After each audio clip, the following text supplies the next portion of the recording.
ka-vibes. Kaya niya pa. Ayan Kaya nga, pa. nag-emote pa siya, oh. Oy, kaya. Ay, ano ba yung pag-emote? Kaya kahit nag-e-emote, ganyan naman talaga eh, di ba? Wala ka naman choice kahit na lumuluha ka pa dyan. Minsan nga ini-schedule mo na lang yung pag-iyak mo. Oo, di ba? Oo. Ganun yun eh. Kaya naman ka-vibes, ikaw, pag may ganyan ka pinagdadaanan, Oo, daanan mo lang. huwag mo tambayan. Tama. Eto na nga, para mas mabilis tayo, di ba? Parang emero lang. O, eto na nga, magdugtungan na tayo para sa ating dugtong, pakitong, kitong, ay alimango, sa dagat.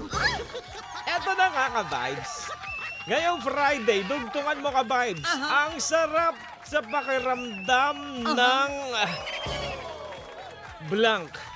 Lilipad na ako. Sa- Sabayan niyo ako. Ang sarap dito. Ay, di ba sa commercial ng ano yun? Sophie's drink. O baka naman. Baka naman. Yung kanta lang naalala ko actually. Ay, ano. Anyway, Hindi side ginamit, pagkakaalala ko ginamit sa isang ano yun. Oo nga naman. Oy, ang sarap sa Ay, pakiramdam sige. ng alin. Di Na ito Chocolate. nga, nahawakan Ang alin? ang beat. tama. Nahawakan ng cellphone, lalo na kung meron kang kachat na... Hoy, may kachat na Ate Pao! Ay, may kachat na babae! Ay, oy.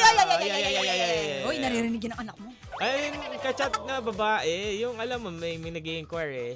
Sabi niya, magkano hosting. ka? Ay, yung host mo. Hosting? Hosting mo. Nakakatakot. Sa akin naman, ang sarap sa pakiramdam ng bagong sahod. Ay, paldo ka talaga, Mama Mia.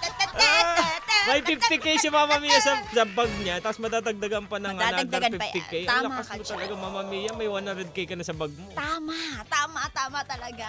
Oh. Grabe talaga. Ito na nga, basahin natin ang kasagutan ng iba sa ating mga ka-vibes. Hindi mawawala dyan, syempre, si Felix Valdez. Sabi niya, ang sarap po sa pakiramdam na makinig ng mga 70s, 80s, 90s songs.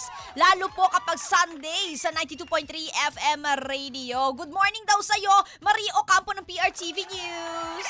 Good morning! Si Sari Lerma naman, sabi niya, ang sarap sa pakiramdam na makinig sa 92.3 FM Radio. Grabe Oy, naman baka naman, apir.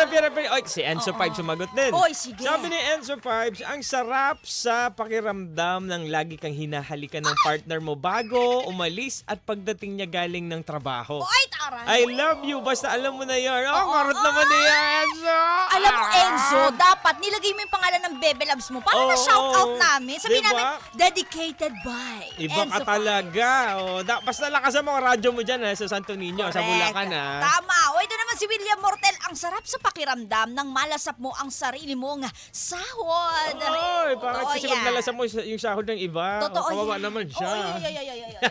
Ito si Joel Jason, sabi Oh. niya, ang sarap sa pakiramdam na nakakakain ka ng paborito mong pagkain. Ang lupit talaga niyan, ka-vibes. Agree din ako dyan. Tama naman yan. Diba? Pero sagot na kayo ng sagot, ha? Eto, may sagot pa sila eh. Sabi Oo. niya dito, masarap makaramdam yung makapag-walking ka sa umaga. Aha. Good morning sa inyo. Oh, good morning din sa Masarap inyo. maglakad-lakad sa umaga. Tama naman, para maarawan ka. Kagaya nga na sinabi namin kanina, umaaraw. Tama. At bago pa magtag-ulan, maglakad-lakad ka na. Oo, diba? lakad-lakad ka para Oo. yung blood flow. Kasi based on studies. Based on studies. Based on studies, magbabalik-balik kami ang inyong favorite papagising sa morning. Ang programang Good Vibes. Good morning!